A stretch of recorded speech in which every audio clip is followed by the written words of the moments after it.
one. So I don't take donations. I don't deal with that part. At the end, we're going to discuss how can you be more helpful to the Gazan people and the Palestinian cause. Okay, so the talk today is going to be basically 4 parts.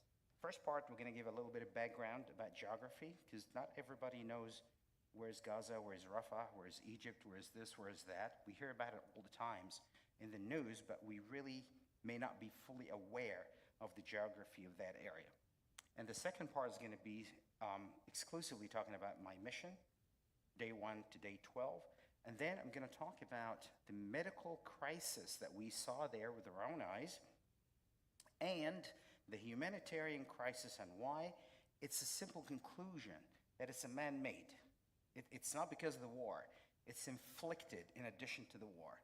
Now, all the pictures and videos you're going to see on this talk are basically mine and belongs to my team.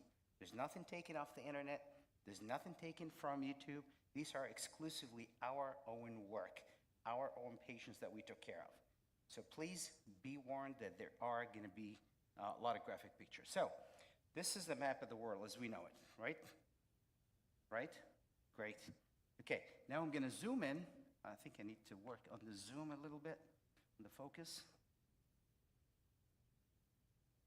Okay, now I'm going to zoom in to that area, which we all call the Middle East, right?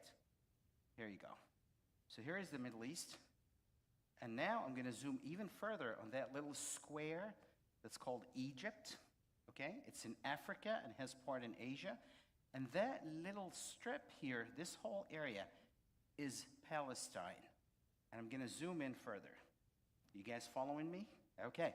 Now zooming in, this is the border between Egypt and Palestine. And Palestine now is only 2 small portions. This is Gaza Strip. You see that little tiny land over there? That's Gaza Strip. We hear all about the wars and everything. This is where everything is happening, in addition to the West Bank recently. Now I'm going to zoom in further. Many of us probably have seen this picture, okay?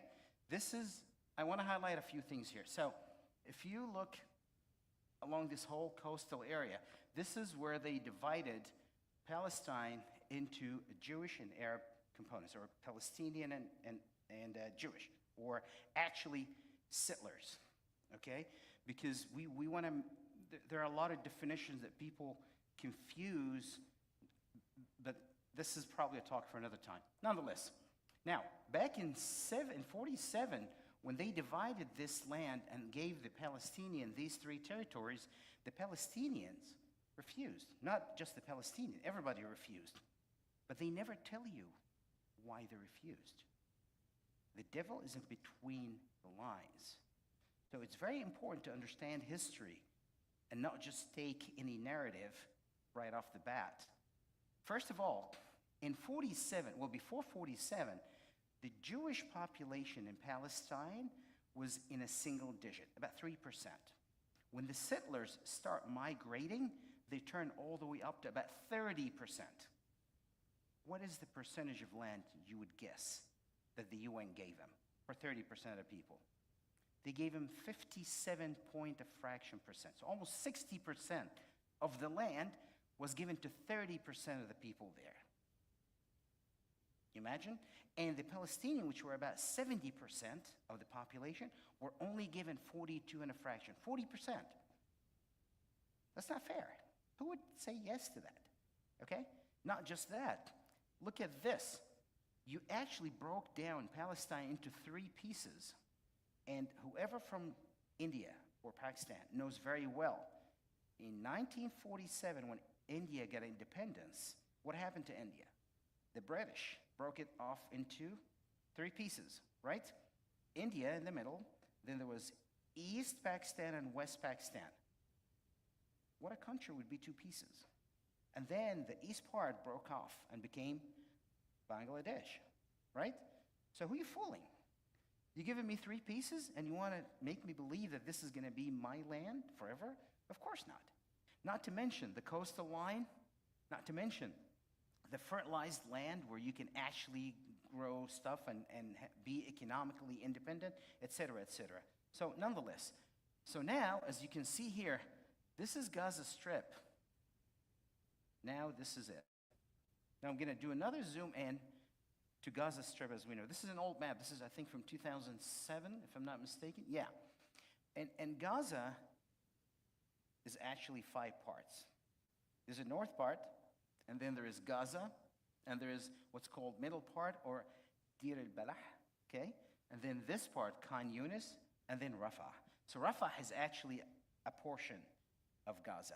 And the most populated part is this part, the Gaza. This is the most civilized, the most populated part of the entire strip. Now think about it this way. When every few weeks I ask the entire population, go south. No, go back north. No, go back south. Go back north. That's a torture in itself. Okay? Okay.